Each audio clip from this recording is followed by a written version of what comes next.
여러분 어젯밤에 그 축구 보셨나요? 여러분 이기고 났을 때 잠깐 지나간 화면 중에 하나가 있었는데 혹시 그 박강서 감독이 기도하는 장면 보는 분들 계세요? 아, 그 장면 역시 얘기하시고 그러니까 목사들 눈에는 그것만 보이는 거예요. 1억 명의 그러니까 전에 우리가 또 한참 또 우리나라가 어려울 때 그곳에 전쟁도 그랬잖아요. 우리나라 분들이 가서 그런 어떤 그 상처도 있겠지만 우리나라 감독이 그곳에 가서 1억 명의 베트남 사람들에게 위로가 되었으면 참 좋겠다 그런 생각을 했고 이기고 나서 잠깐 기도하는 감독의 모습을 보면서 저는 역시 하나님께서 하시는 분들은 하는구나. 이 연말에 참 우리가 어떤 사람은 그런 댓글도 이렇게 달았어요. 내가 베트콩 축구하는 걸 보고 이렇게 좋을 줄 몰랐다. 저도 이렇게 가서 이렇게 보니까 보게 되더라고요. 옆에서는 뭘 보느냐고 그러는데 애들이 그래도 이겨야 되는데 왜 그럴까요? 네, 우리나라 감독이 있으면 그런 것이죠. 그리고 왠지 여러분 그렇지는지 모르겠어요. 잘 됐으면 좋겠다 하는 마음이 있잖아요. 그렇죠? 마음이 좀 있는 것 같아서 그들이 좀 이런 것으로라도 좀 위로가 됐으면 좋겠다 그런 생각을 했었는데 참 좀 위로는 된 것 같아요. 그래서 연말이면 이제 우리가 이제 그 사람들이 마음이 물론 좋은 사람도 있지만 마음이 힘든 사람들도 많아요. 그래서 어딘가로부터 좀 위로를 받으면 좋겠다. 여러분 주변에 여러분들을 위로해 줄 만한 사람들이 있나요? 내 문제와 내 사정을 누가 좀 이해해주고 내 말을 좀 누군가가 들어줬으면 좋겠다 하는 사람이 있으면 좋으련만 그런 사람을 만나기가 쉽지는 않아요. 그래서 또 가까이 있는 사람들이 있다면 다행이지만 오늘은 그 위로의 하나님에 대해서 같이 얘기를 해보려고 합니다. 요즘에 보니까 이제 남의 이제 것을 얻었다가 빨리 갚지 못해서 어려움을 만나는 사람들, 또 이제 어떤 집을 얻기 위해서 투자했다가 또 빨리 가지 못하는 사람들, 또 뭔가 해야 되는데 잘 되지 않아서 기다리고 살아가는 사람들이 굉장히 많은 것을 보게 됩니다. 물론 좋은 기다림도 있죠. 내년 초에 결혼을 한다든가, 내년 초에 무슨 회사에 좋은 일이 있거나, 내년 초에 군대에 간 사람이 제대를 한다. 이런 것은 좋은 얘기지만, 좋지 않은 것을 계속 기다려야 되는 사람도 있다는 것이죠. 인생은 기다림이라 그러는데, 우리는 좀 좋은 희망을 가지고 기다리며 살아가면 좋겠어요. 유대인의 가장 어려움들은 2차 전쟁 대전 때 아우슈비츠 수용소에서 견디는 것이었습니다. 그 수용소에서 3년을 견디다가 무사히 나온 빅터 프랭크라고 하는 유대인이 이런 글을 남겼습니다. 참 우리가 잘 몰랐던 얘기인데 이런 겁니다. 크리스찬은 아니었지만 히틀러를 크리스찬이라고 생각하는 사람들이 많았다는 거예요. 왜 그랬느냐? 부끄러운 일이지만 그가 처음 독일 정치가로 등장했을 때 자신을 절제하는 신앙 좋은 크리스찬으로 소개했다는 거예요. 히틀러를. 그 이유는 그가 술도 담배도 하지 않고 채소를 먹으며 민족을 위하여 결혼도 하지 않은 독신으로서 소개되었기 때문에 교계의 많은 지도자들이 그를 지지했어요. 독일 신학자들이, 목회자들이. 왜? 저는 크리스찬이다. 근데 그게 잘못 왜곡된 그런 모습이었죠. 진짜 크리스찬은 아니었고 그런 것으로 비춰졌기 때문에 많은 독일 교회가 그걸 지지했습니다. 히틀러를요. 우리가 그래서 이제 사람을 보는 데는 잘 살펴야 된다는 것이죠. 그래서 유대인들도 어떤 얘기를 가졌냐면 그 수용소 안에서도 희망을 가졌다는 거예요. 제가 크리스찬이기 때문에 우리를 혹시 사면시키진 않을까? 그러면 그 사면이 언제쯤일까? 아마 성탄절 무렵이 될 수도 있다고 확신을 가졌다는 거예요. 그래서 그해 이제 10월부터 크리스마스를 기다리기 시작했어요. 그때가 되면 아마 히틀러가 크리스찬이니까 우리 유태인들을 내보내주겠지. 그래서 그들이 춥고 굉장한 굶주림으로 견디고 있었다는 거예요. 12월이 되자 벽에다가 날짜를 세가면서 써가기 시작했어요. 그러면서 야 이제 우리가 며칠 후면 나갈 수 있다. 조금만 더 기다리자.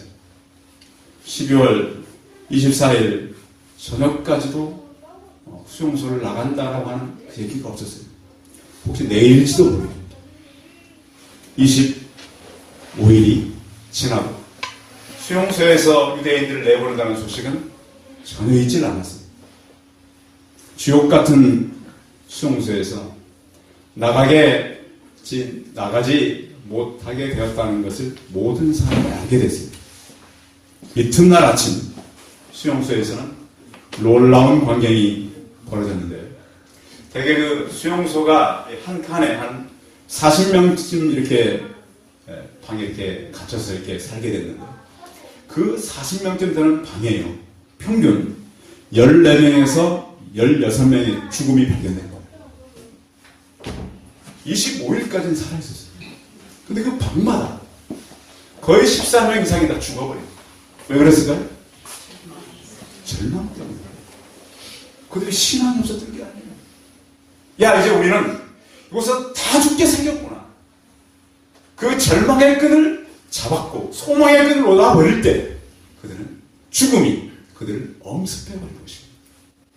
이것은 역사적인 사실입니다. 역경 앞에서 우리가 25일은 나가겠지. 그렇게 생각할 때는 무사했습니다.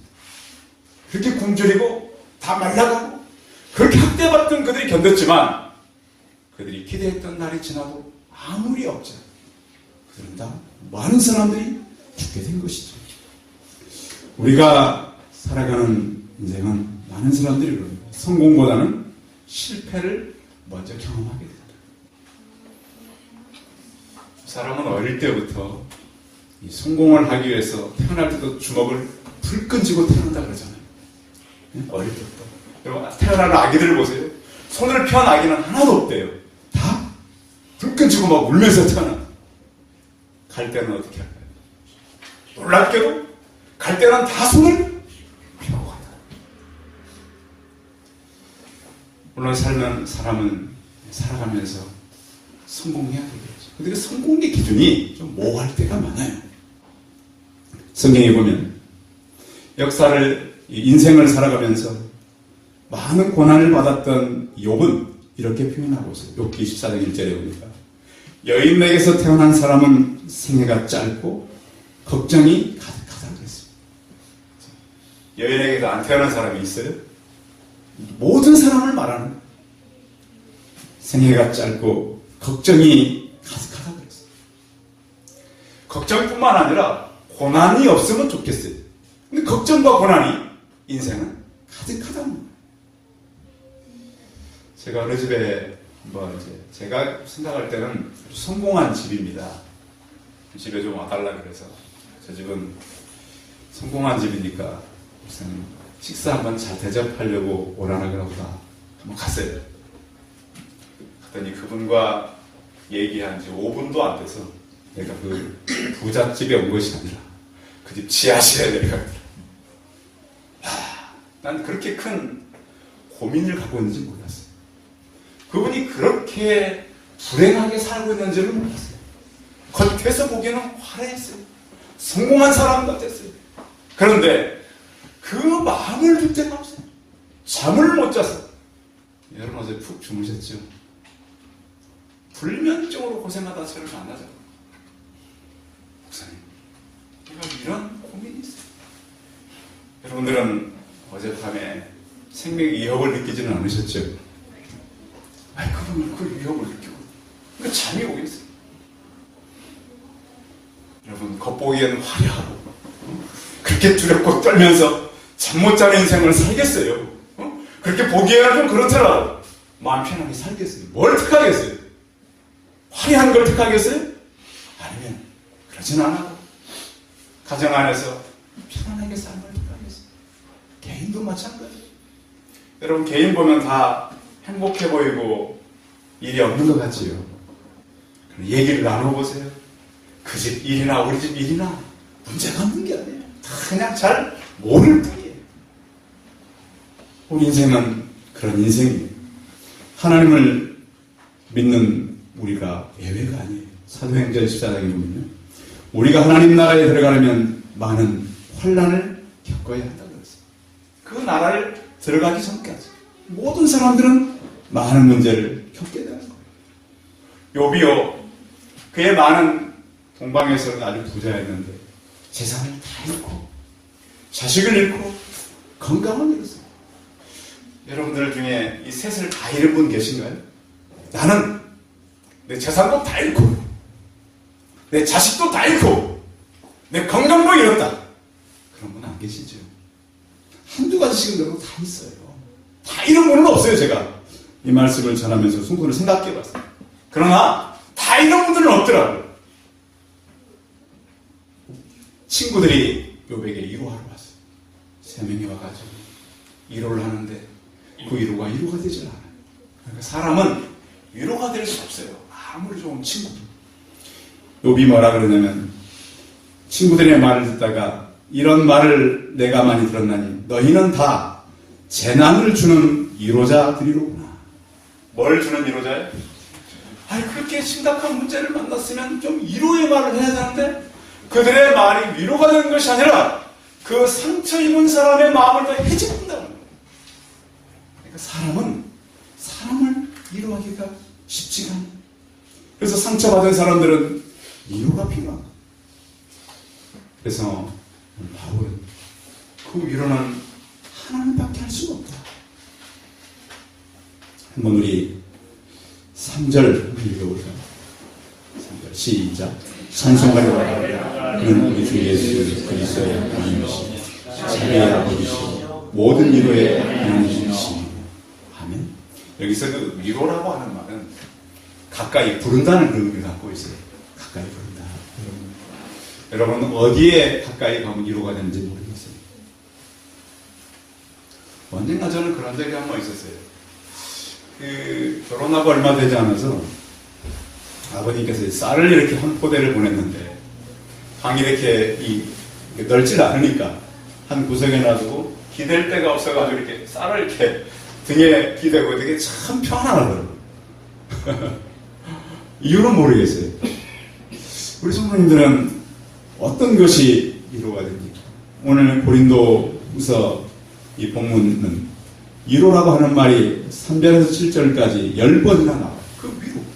어떤 것이 우리의 위로가 되느냐는 것이죠. 바울도 낙심할 때가 참 많았어요. 그 낙심 가운데 그 하나님께서 주시는 위로만이 진실한 위로가 됐다는 것이죠. 그래서 우리는 어떤 힘든 일이 생기면 우리의 시선이 어디에 가느냐면 이 말입니다. 여러분들 힘든 일이 있는데 여러분의 시선은 어디에 멈춰 있습니까? 일에 멈춰 있습니까? 힘들게 한 사람에게 멈춰 있습니까? 여러분의 시선이 우리의 위로가 되시는 하나님께 머무르기 바랍니다.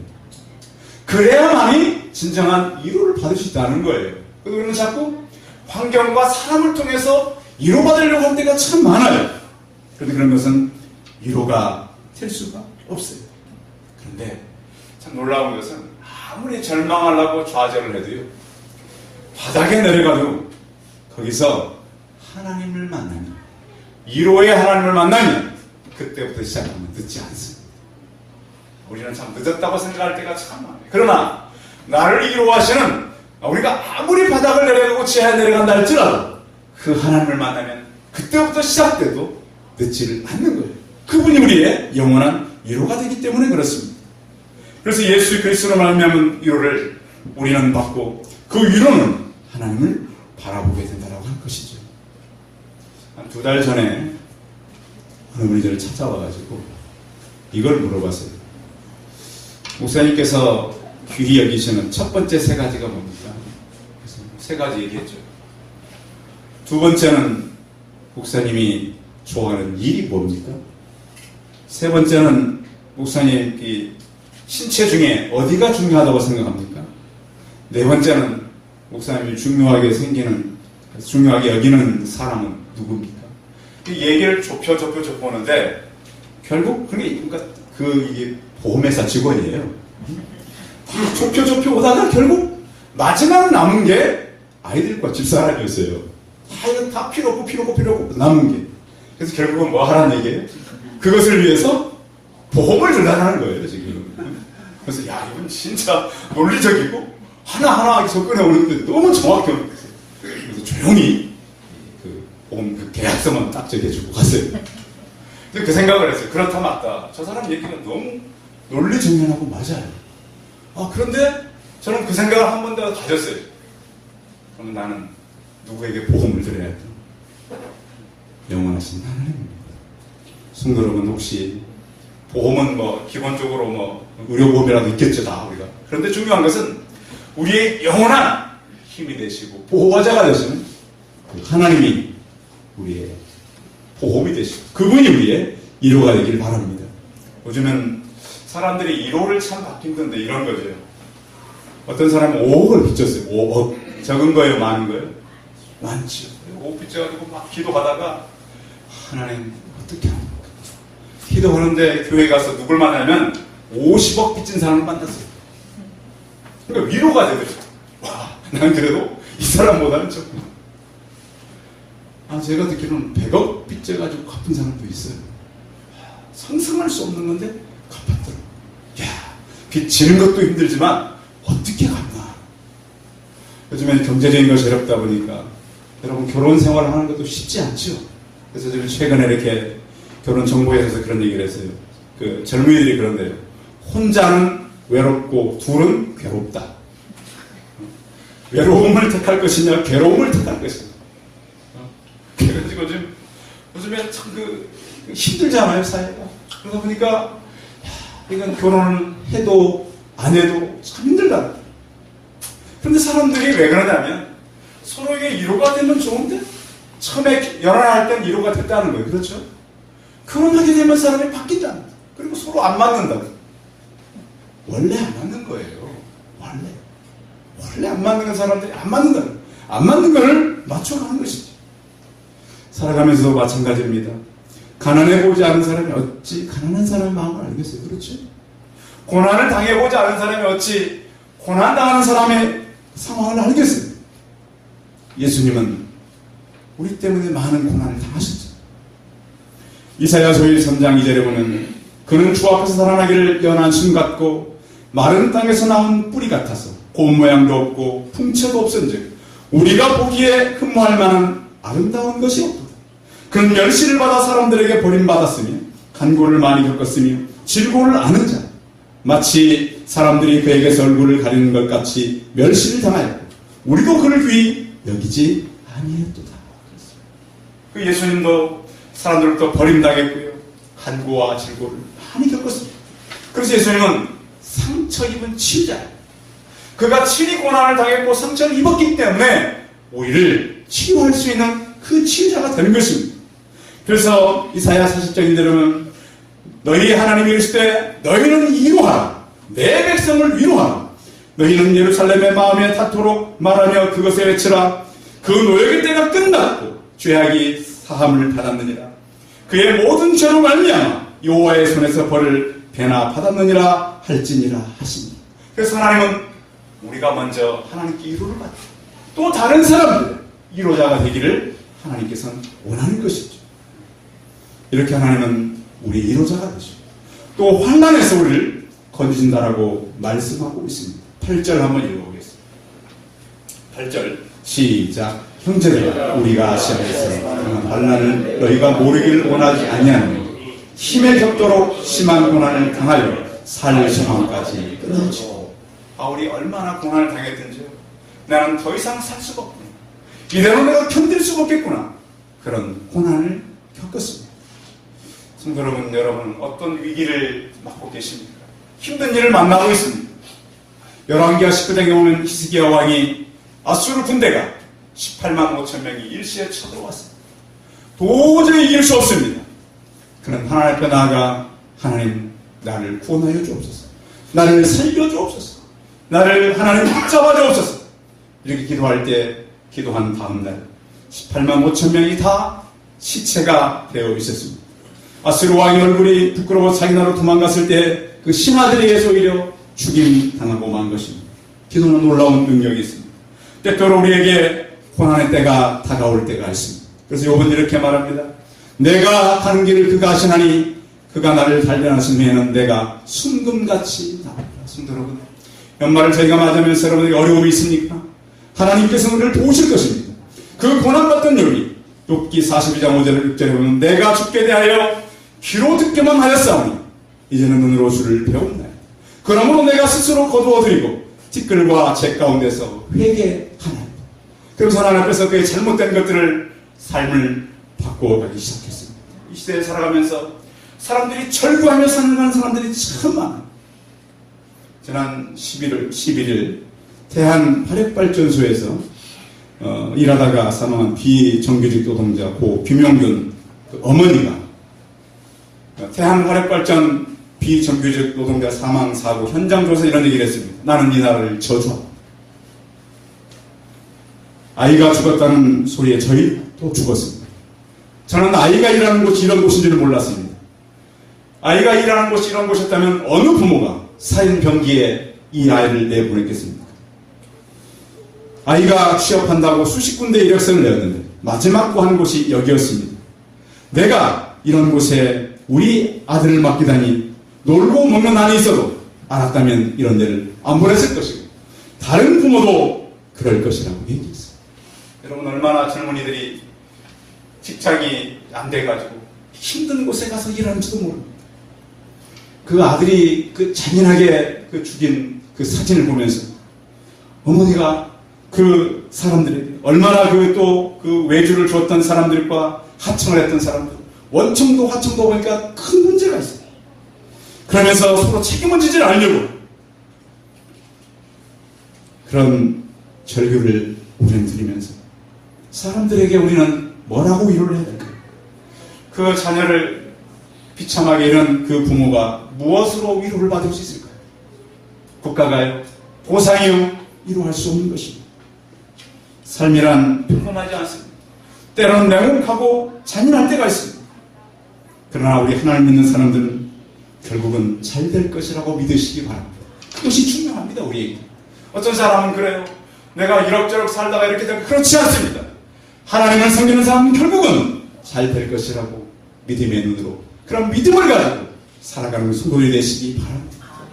바울은 이런 고난 가운데서도 나를 건져주시는 하나님, 고난의 자리에서 와서 나를 도우실 하나님을 바라보고 있다라고 하는 것입니다.